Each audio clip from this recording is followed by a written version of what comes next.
Welcome to Real Herbalism Radio. Today's episode is a re-airing of a classic show, and until today it was available only to the Herbal Nerd Society.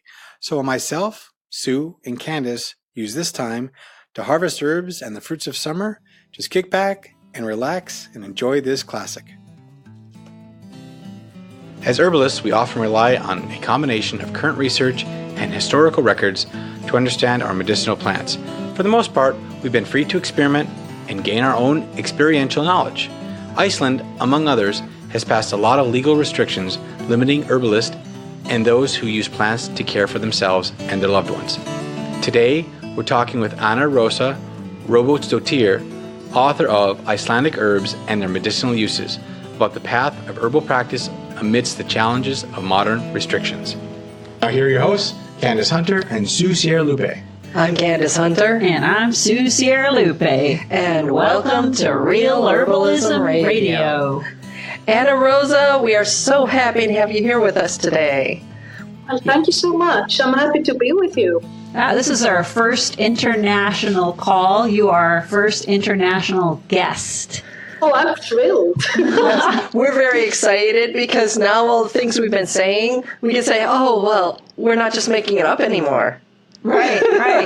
Yeah, we get to talk to all these wonderful people from around the world, and you're our first one. That's exciting. We are international. Yeah. Yes. Yeah, but you've worked with a lot of people we already know. That was kind of neat. You talked with Howie. Yeah. Sure. Yeah. I've been teaching courses over in the States and Canada and then UK in the fall. So I've become a bit of an international lecturer for the last years. Yeah. So how often are you in the States? Usually once per year, but it Really? depends. Yeah, it depends on courses. When are you going to be in the States next? I'm not too sure, actually. Maybe next year, but I will be this year, but not to teach, though, just to visit friends. Oh, okay. All right. So one of the things I've been saying, and other people not at our current table have kind of looked at me, I'm nuts, is that in countries other than America, it can be really hard to get information on herbs, and it can be really hard to actually get your hands on certain herbs. Talk about that. Tell them I'm not crazy. Well, it's a bit of a strange situation here in Iceland. We are a very small country, and I think the flora of herbs is about 500, and out of that, about 85 of them are medicinal herbs. And out of those 85, maybe about 20 is enough of to actually harvest. Wow. So out of those 20, you don't have that much stock of herbs. Right. You can do quite a hell of a lot actually with those 20, but you always need some specific herbs nevertheless. Because as a herbalist, if you have a clinic, usually, well, that's my experience at least, you get the people who have been ill for a long time, have difficult diseases, very chronic diseases. I don't get the ER stuff like colds and flus and things like that. I always get the most difficult cases. I'm sure you know this too. Yeah. And so you do need quite a lot of good herbs. And so what I have been up against for the last 25 years practicing as a herbalist is to actually utilize those 20, 30 I can easily access and use them in any way possible. Mm-hmm. Because the other side of it here in Iceland also is that a lot of herbs are illegal. There is a restriction on what you can import and what you can use, what you can sell in the shops. And we are talking about common herbs like valeriana, yellow dock, astragalus, all sorts of herbs you would never think. Hawthorn, for example. Hawthorn. That's an herb I take for granted. Yeah, that's like food. It's a weed. It's a weed tree. Yeah, I'm going to have hawthorn jelly in my cabinet. Yeah. All of us are taken for granted somewhere else, but not for me. Definitely not. Yeah, you're talking about a number of herbs that just grow all over here. And in fact, they came to us from Europe. So here in America, we consider them, like yellow dock is a weed here. Yeah. Well, but the thing is, yellow dock, the northern variety of it, the northern dock, actually grows in Iceland, but I'm not allowed to use it. Like uva ursi, it grows here as well, but I'm not allowed to use it. So that's a weird situation to be in. You you have lots of the herbs, and you're not allowed to use it. You're not allowed to put it in your products on the market. You're not allowed to use it with your patients, which you're not allowed to call patients anyway. So Yeah, right. So for the average Icelandic homeowner, they don't have those restrictions. They can do what they like, but you as an herbalist can't prescribe it. I think the homeowners, the average general public, is actually not allowed to use it either. Really? Yeah, but I bet you there's a lot of them who are a little bit like me, and they'll just do it for their family anyway, and just not quietly not mention it. Cantankerous folks. You scofflaw. Little bit. It's genetic. But that's why the book I wrote, which has now been published in the States, is actually Icelandic herbs. It's an encyclopedia. It includes all the medicinal herbs, so you can choose what to make with them yourself, basically. Even though, I mean, all the illegal herbs are included there as well, like uva ursi. Would you say uva ursi or bearberry? I'm not sure which term you would use in the States. Uva ursi or bearberry? I've heard both, and then actually here in Oregon, a lot of people are using kanik, which is the native term. Okay. Yeah. Yes. Yeah, now I know what you're talking about. Right. Which one's that? Okay, what is that? That it grows on the beach, and it's got kind of a waxy leaf, and it's low growing. You see it on the dunes sometimes, and a little red berry, and they call it bear berry because bears like to eat the berries. They come down to the beach and have some berries? Yeah, they just go strolling around with their sandals and their umbrella. After surfing. Just a little pick-me up. But it grows a little bit out here too, wherever mostly the soil in this area is very clay-like, but wherever you get a kind of a siltier look, then you'll see some knick-knack or uva ursi, sorry. Okay, that's it grows out here. Yeah. Uva ursi, okay, I've heard that name, okay. Yeah.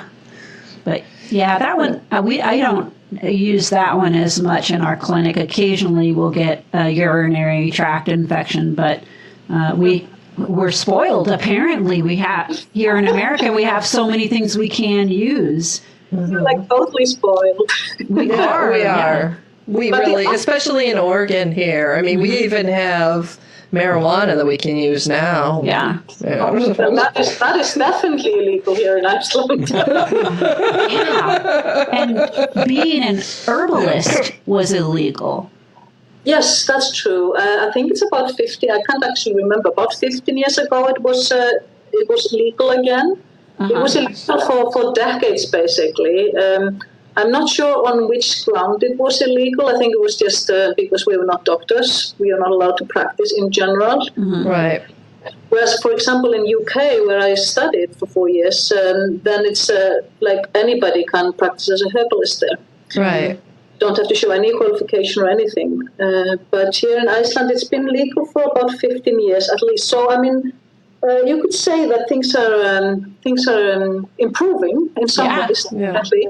I mean, before I was practicing illegally for almost 10 years, and that made with all these herbs and practicing illegally, it made it a bit dodgy. Let's put it that way.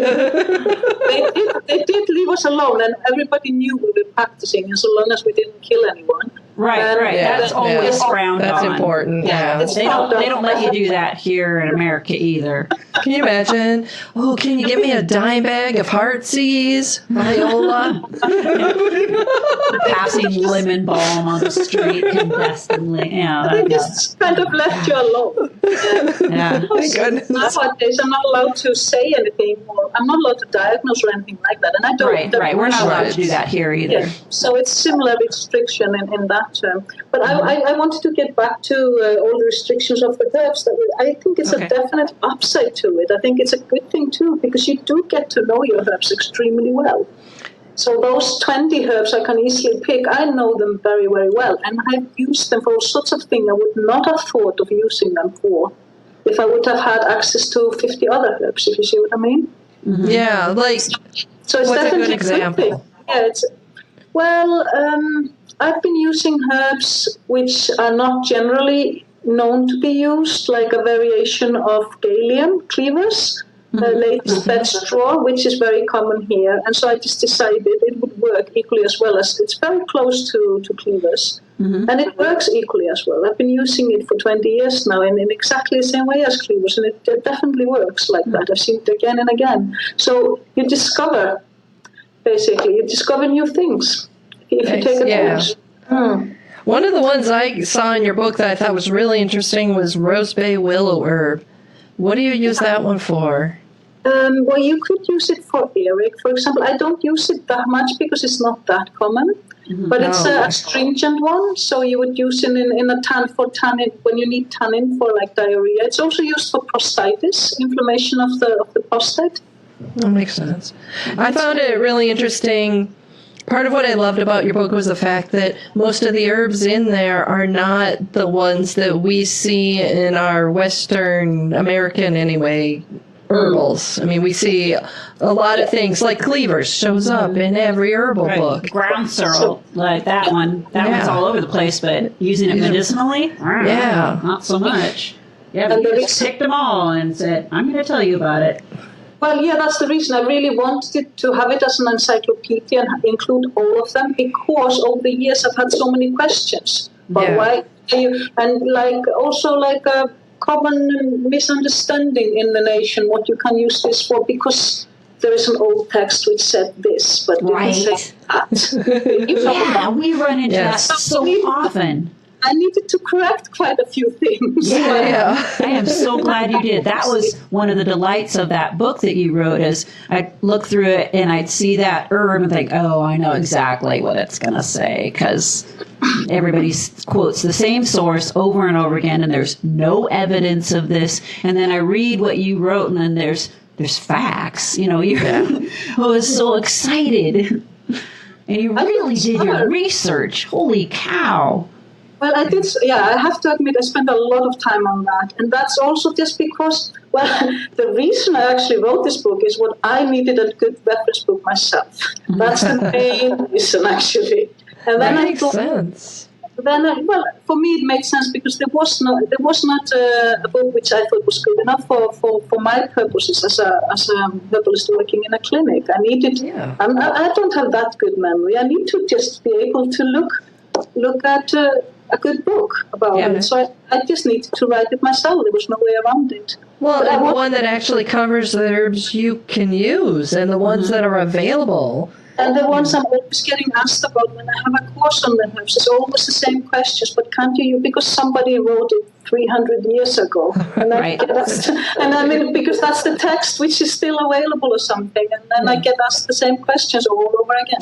And then I can actually say, no, it's because of this and that. But one thing I did discover, for example, remember knotgrass? It's Polygonum ava. Knotgrass, Yeah. You have that one over there? Yes. Oh, gosh, yes. That's a driveway plant. But knotgrass is not a herb you can actually buy anywhere anymore. It used to be used in Europe like a long time ago, and I remember vaguely learning about it when I was studying 25 years ago. But when I started looking at it, there was a hell of a lot of research in Asia, which I had no idea. And I became fascinated by this common weed and started using it with very good results. So that's how you learn. Basically.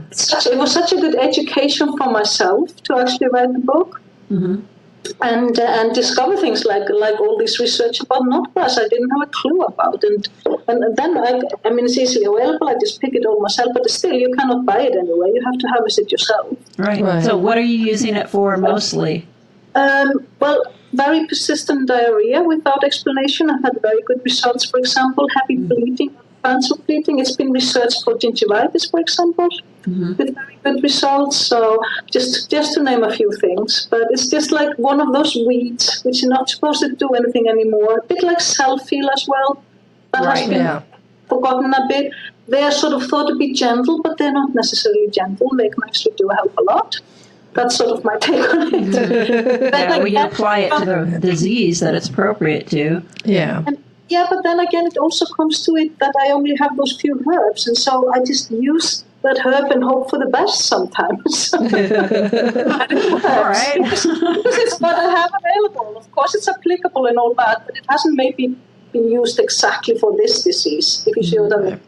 But you do experiment. You do much more experiments when you have few herbs like that. Now it's time for a Real Herbalism Radio sponsor break. Hunter Creation is a full-service graphic design studio. They offer design for print like business cards, brochures, and large-format banners.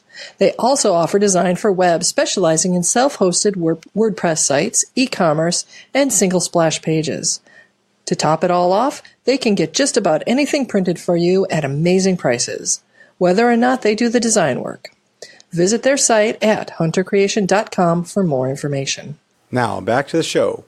So we talked a little earlier, and you had said there was like 3 herbalists in all of Iceland, and you're one of those 3. Yes. Yeah. So are people learning herbs? Are you educating students, or? No, I'm not doing anything like that. I basically don't have the time. All of us have studied abroad for like 4 years for a degree. Mm-hmm. So there is no education available in Iceland, anything similar to that.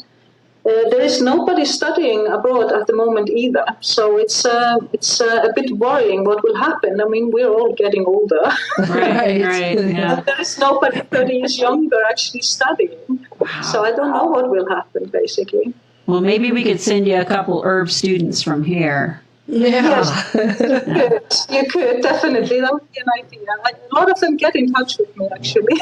Yeah. They come to Iceland, but no, but I mean, it's 3 herbalists, but bear in mind that Iceland is only 330,000, the population of Iceland. We are a very small nation, so 3 herbalists is not too bad. Right, yeah. 30,000. Well, I also know, like, after World War I, there was a lot of deforestation out there in Iceland. So, that changes the way people see plants, too. But then, what was in the 80s, I guess? Correct me if I'm wrong here. They started reforesting. Yes, in the 70s, 80s, I would say, yes. Mm-hmm. Well, what we sometimes say is what happened to the forest is that the sheep ate it all. And that is actually what happened to it. So they started controlling that?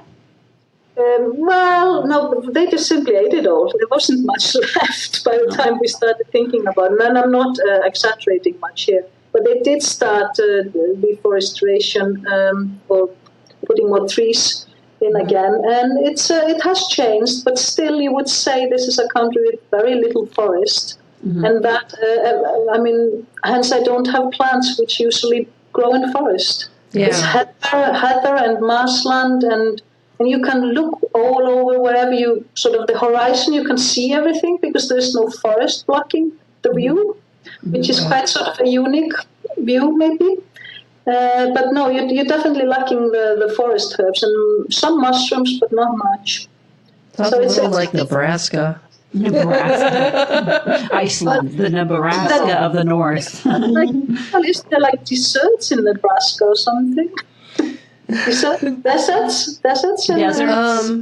No. Well, desert of corn. Right. You just look and you see fields of corn for as far as the eye can see. It's a big sky, lots of corn. When I think of Nebraska, I think of hot, and that's definitely not similar to Iceland. Right, yeah. Your climate's probably more like Virginia, Minnesota. Cold, icy, short summers. Very, very short summers. Yeah. 2 months maximum, if there is a summer. I mean, 3 years ago, I think it rained for nearly every single day except for 1 or 2 in Reairing, for example. It's very variable the weather we get here. Wow. So do people have greenhouse gardens mostly? There's a lot of greenhouse industry here, actually, because it's the only way we can grow quite a lot, like tomatoes and cucumbers, things like that. That you cannot grow it outside here. Right. And actually, because we have so much thermal heat, which is fairly cheap, then we can have a lot of greenhouses and grow things in them, which is excellent. Otherwise, we wouldn't have much more than potatoes. Right. Yeah. Well, and kale and stuff like that. That would get bland. Okay. Carrots, maybe. So one of the things that I thought was interesting about your book was that you have a wide range of herbs, things that are often considered tonic or beginner kinds foods herbs like nettle and dandelion. And then it ranged all the way into stuff that's toxic. Yeah, marshmallow. Meadow buttercup. It's not an herb, but don't take it. Yes. But, yeah, I included the buttercup in there because I always got questions about it. I had to include it because of that. People Yeah, I was wondering why you were including you. But no, I actually... I did quite a lot of research before I decided what to include, and once I had 3 documentation in the older text, I actually included it. Makes sense. Because that meant that some general public could have read it and got information from there, but not anywhere else, and just believe it as something true. And or give it a try. Right. Safer to have good information on a toxic herb than no information at all. Yeah. I appreciated the range. I mean, you've got a wonderful range. Yeah. Whereas most of our herbals are either the really lightweight stuff or it jumps into the really heavyweight. Yeah. We don't have a lot of middle ground. No. Well, this book is, besides it's written for me, and I'm kind of average, then it's written for the general public. Yes. But also for the ones who want to sort of know a lot more. So I was writing it for myself, so I had to be able to do it both ways somehow. And I think I managed to do it more or less by including all the research. But what I love about it too is that I included a lot of the historical lore as well. Because it's very relevant in many cases, and it's very similar to modern use in many cases too. And it's fun. It's fun text to read as well. Yeah. So I liked including that. And I also deliberately had a whole page of a herb, and the reason for that is to make it easier for people to be able to identify themselves the herbs. Yeah. So it's not just because it's pretty, it's actually you can see the leaves, you can see the flowers easily, and then you actually maybe possibly know what you're going to pick if nobody is helping you. Yeah, they're great photos. The photos are really good. And you had mentioned also that you're teaching classes on Facebook.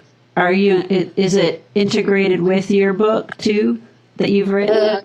Not really. No, when I have been teaching over in the States in the conferences, I've been teaching about Icelandic herbs and also a specific course on how to be a herbalist on Facebook. And how do you do that? I think it's quite hilarious, actually. I come over to the States from Iceland to teach you about Facebook. Is it just, and now this post is on nettle, or how do you do that? Well, the thing is, I have a huge population of fans on Facebook. I have over 21,000 people there, which is extremely big if you think of 330,000 in Iceland. 10% of the whole nation is following the herbalist on Facebook. And the reason for that is that I'm educating the public. I'm telling people you can do this yourself. It is not that hard to do this. I have lots of products. I'm answering them about that too. But by being so active on Facebook, I've managed to sort of change the view on herbalism in Iceland in the last 7 years or so. My point is kind of like in the States, if this would be done more, if the social media, Twitter or Facebook or whatever you're using would be used more, you could raise the awareness of herbalism considerably a lot more than it is at the moment, because I've literally seen this happening, and this is like a nice little test tube we have here in Iceland. Yeah, I think that you're right. We could probably do a lot of really good for herbalism. One of the challenges we have, because we don't have laws, restrictions, you don't even have to have a certificate to practice herbalism here, is that we have a lot of people that are selling supplements and calling them herbal or super herbs. We have a lot of capitalists, for lack of a better word. We have a lot of them too. Yeah, there's always one sticking out there at least. But they're the ones that typically give herbalists a bad name. Because they're the ones that's when they have all the problems. Yeah. So that's the big issue. And that would be why ephedra was banned in America. Because of that sort of thing. Yeah, somebody was selling it as a great thing for athletes. Because it speeds up your metabolism, and then the baseball player took way too much and killed himself. So, yeah. I mean, it's horrible that he passed in that manner, but it's also irresponsible that something that's so great for asthma is now illegal, even though asthma is so widespread. Sure. Because somebody thought that, they would be a better baseball player. Right. There's a lot of misinformation out there. There really is. And we see it when we do herbal news and we try to figure out stuff. We see things that are posted and we just can't believe it. Facebook-wise, there's a lot of herbal groups on Facebook. I mean, I'm surprised you have 22,000 because we've been doing it for quite a while. And what do we have, 1,200? Mm-hmm. Well, maybe we should start speaking Icelandic. Yeah. I think we should go to one of our classes and put this. Definitely. It's got to be a method. Yeah. Well, I'm looking at your Facebook page, and it looks like it's not in the language that I know, but you must have an English version of it, too. No, but you can just do Google Translate on it. Oh, right. Technology. Yeah. Huh. I heard that was invented. Come on, science chick. like the translation, if you want it, you can translate it under each comment or something like that. It depends on people, actually, if they can do it or not. All right. I can do it with my pages. Oh, right. She was using an iPad, so she may not have that option, but on a computer it would be there. Yeah, I think so. Yeah, but I'm not doing Facebook in English. That would be far too much for me. What? You don't want to do 2 sets of entries? No, I do not. So how did you even come up with this idea of doing these classes on Facebook? Well, I just made up that concept and then introduced it to I think it was the Herbal Symposium class in Boston I teach, and they accepted it. They thought it was interesting, and people seem to be happy with it. Yeah. There are not that many herbalists teaching anything like that either. And generally, herbalists tend not to be sort of thinking of marketing. Yes. I think I can understand why they don't, but you also have to survive in this world. Yes. And a lot of people don't continue and stop being herbalists because they cannot make a living. Mm-hmm. Yeah. You basically have to learn how to do that. Mm-hmm. And so if you can teach that or help in any way, and Facebook is one of the ways because it's not expensive, even though you have to pay for advertisements nowadays, they are very, very cheap compared to any other advertisement. Because I have experience in that field too, and I know the difference. And it's by far cheaper if you want to establish your practice or products or something in herbs to use Facebook or something similar on social media, whatever works for you. Well, it makes sense that you're jumping so hard in order to get more exposure since you are so limited.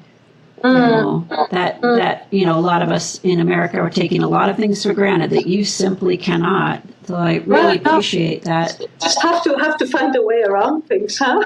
Right. Yeah, you do. Thank you for being our guest today. I am so grateful to have a chance to talk to you. And I want to remind the listeners here that Anna Rósa does have a wonderful website, and although it is in English and in Icelandic, and her book is Icelandic Herbs and Their Medicinal Uses. There is one that's in Icelandic, and then the new one here is available in English, and it's put out by North Atlantic Books. And if you show notes on Real Herbalism Radio, for some more information, we have a book review. And if you're interested in buying this book, then please go to our website and use the link that we have there, because then we get a small portion from Amazon of the sale. So that helps promote us and our wonderful guest. And we also have other links and resources that are on realherbalismradio.com. There's recipes and how-tos, and like us on Facebook and follow us on Pinterest and check us out on Twitter. The statements made about herbs and products on this podcast have not been evaluated by the United States Food and Drug Administration, FDA, and are not intended to diagnose, treat, cure, or prevent disease. All information provided on this podcast or any affiliated websites is for informational purposes only and is not intended as a substitute for advice from your physician or other healthcare professional. You should not use the information on this podcast and its affiliated websites for a diagnosis or treatment of any health problem. Always consult with a healthcare professional before starting any new vitamins, supplements, diet, or exercise program before taking any medication, or if you have or suspect you might have a health problem. Any testimonials, questions, or case studies are based on individual results and do not constitute a guarantee that you will achieve the same results.